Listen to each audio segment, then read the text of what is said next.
back to the Property Tax Show with Brad Hayes, president of Illinois Tax Appeal Services on AM 560. The Answer. Welcome back. With me in the studio is State Representative candidate for Illinois District 15, Jack Charlier. Jack was born and raised on Chicago's northwest side in the Irving Park neighborhood. He attended Belding Elementary and St. Ignatius High School. Jack is an Eagle Scout and currently serves as chairman of the Chicagoland chapter of the National Eagle Scout Association. In high school, he joined the Army and would go on to complete his military service as captain. He graduated with a degree in mathematics from the University of Illinois and earned a master's degree in public policy from the John Glenn School at Ohio State University. His graduate school master's thesis on the notification of victims of crime was awarded the American Society of Public Administration Thesis of the Year, the Ohio chapter. Jack is a recognized civic leader with 25 years of service in our communities. He has led a wide variety of citizen-led initiatives to build a better community.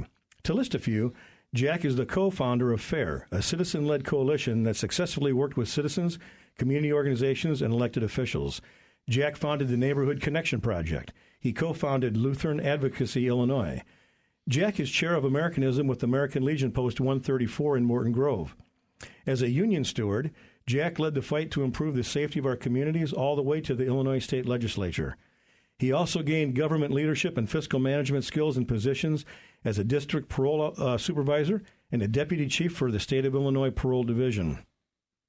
Jack works full-time as a businessman, doing consulting and business development, bringing his expertise in criminal justice to reduce crime in jurisdictions across the country. Welcome, Jack, and thank you for joining me. Thank you, Brad. Pleasure to be here.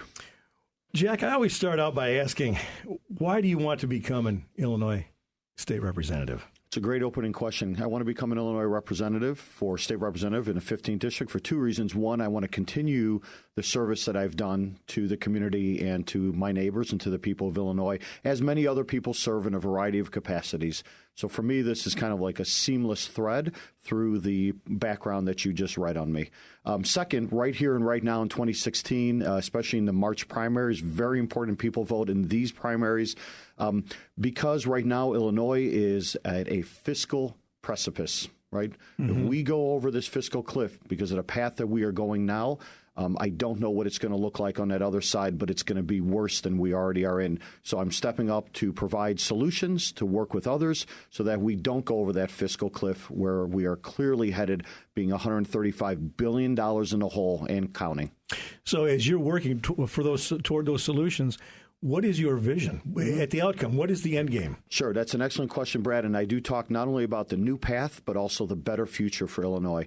So what does it look like on the other side? So it looks like, first of all, that we have paid down our debt or are paying down our debt. And that's important because the debt is costing us because of our horrible bond rating status in Illinois. The debt is costing us lots and lots of money beyond just paying it off because the rate at which our bonds are going is very high right now, right above junk status. Second thing I talk about is growing a rainy day fund, right? And as I say, we can't have a rainy day fund in Illinois right now because it's always raining.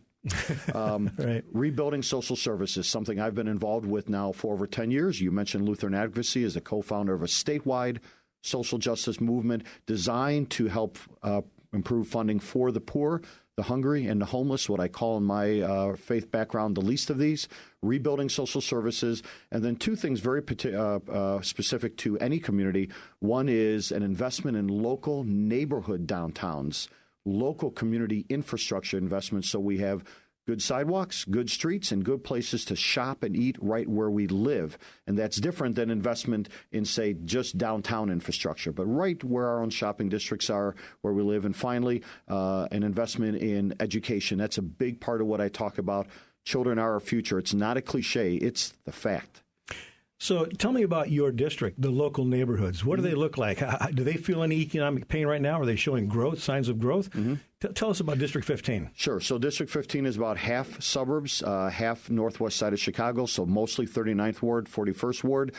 You see vacancies in the business districts all over. It's certainly an area that has tremendous opportunity. The community I live in, Edgebrook, has a lot of folks working to make sure that we have as many of the businesses covered as possible. But it's an area that could use an infrastructure investment. And that means things like facades. That means things like sidewalks to make it more attractive and to offer more parking. So Mayfair, North Mayfair, those would be areas I would focus on, Sauganash, Edgebrook. And then you think about the suburbs. So it has Glenview, Niles, Morton Grove, Skokie, Lincolnwood. And they all have, of course, their own downtowns. And again, an infusion of infrastructure development for them versus using the state's money to lure in large corporations to give them tax credits that they don't really need, but that you put $100,000 or $200,000, say, in downtown Niles or downtown Morton Grove, and now you're going to see a real difference and a real change as people see, wow, this is beautiful. There's public art. The sidewalks are good. We have facades here, and people will want to invest in that kind of environment. Let's talk about the political process a little bit. Let's. What are your thoughts on gerrymandering? So first of all, we need to end gerrymandering in Illinois. It is very clear that the simple idea that the politicians have picked us before we ever get to pick them has corrupted our democratic process in Illinois. There's no other way to say it, right? The level of data mining and metrics that are used now to say, oh, I'm an elected official and I think this type of person votes for me, so I'm going to draw the lines to get that type of person is nothing short of a disgrace, right? Either we're having open and fair elections before anything ever happens, or we're not. And we should just say that, well, these are not really fair and open elections. Gerrymandering must come to an end, and we have to get to a process where the people trust that they're not being gamed in the political process. But how do we do that? I mean, really, how do we go about it when the politicians draw the maps? Where do we play into correcting this? So the first thing that has happened is there has to be sunlight put on the redistricting process. Right now, there is nothing at the state level that requires any kind of transparency or openness on the process. The first thing you do is put some sunlight on it, make it happen in the open, make every elected official account for why their lines or their proposed lines are the way they are, allow public input, and use a panel, a nonpartisan panel that includes Republicans, Democrats, and independents. That's the political reality of it. And independents, Green Party, every party, any party, who sit on that panel and will make the decisions fully in the open.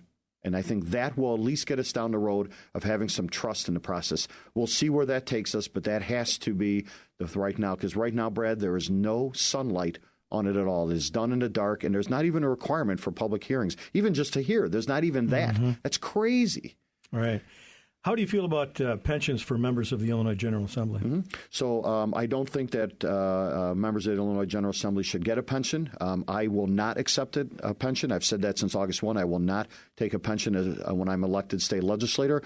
I think that the idea of being a legislator, and by the way, in Illinois, they're classified as part-time legislators who work 65 days a year while receiving full pay and full benefits. Explain that one to me. I don't understand that. But anyway, the idea is that it's public service, not self-service. It's a calling for a short period of time, not a profession that you go in and stay in for your lifetime and then retire out of. So that's why I don't support pensions for legislators, because that's not the design for this. Don't they vote on their own benefits and pensions? They vote on their own pay, their own benefits, how often they work. And here's a better one, Brad. I'll give you one even better than that, because a lot of people might know that. Right now, elected officials, including my opponent, but every elected official across the state at the state level, is getting their paycheck each and every month, and they are out campaigning while getting paid. They're out campaigning for re-election. By the way, where should they be? We're 8 months in a state that has no budget. They should be locked in the State House in Springfield with the governor and the legislature and both parties resolving this. Instead, they're getting their paychecks and they're walking around door-to-door campaigning. All your listeners, when they come to the door, should say, why are you not in Springfield? Or return your paycheck while you're out campaigning for re-election while you bankrupted the state. It's pretty simple. I'm going to ask you about term limits, and then after the commercial break, we're going to talk about property taxes. Are you in favor of term limits? I support term limits for legislators. And I'll go one better than that I've talked about again since the beginning. I believe term limits are needed for legislators. Again, this is not supposed to be a career. It's a calling. We should have lots of folks running for office. They come in, they do their thing. I'll talk later about the things that I want to do, and then move on. It's a citizen type of legislature. I'll give you one better, though, Brad, and I know we're going to be mindful of time here. term limits for legislative leaders. Legislative leaders need to have term limits. So I will term limit myself to 5 terms, which is 10 years. I will put in law legislation for term limits for legislators for 5 terms, 10 years also. Legislative leaders, 2 terms in the House for 4 years, and then you have to move out of that legislative leadership spot. Thank you very much. This is Brad Hayes, the Property Tax Show with Jack Charlier, and we will be back right after this commercial break.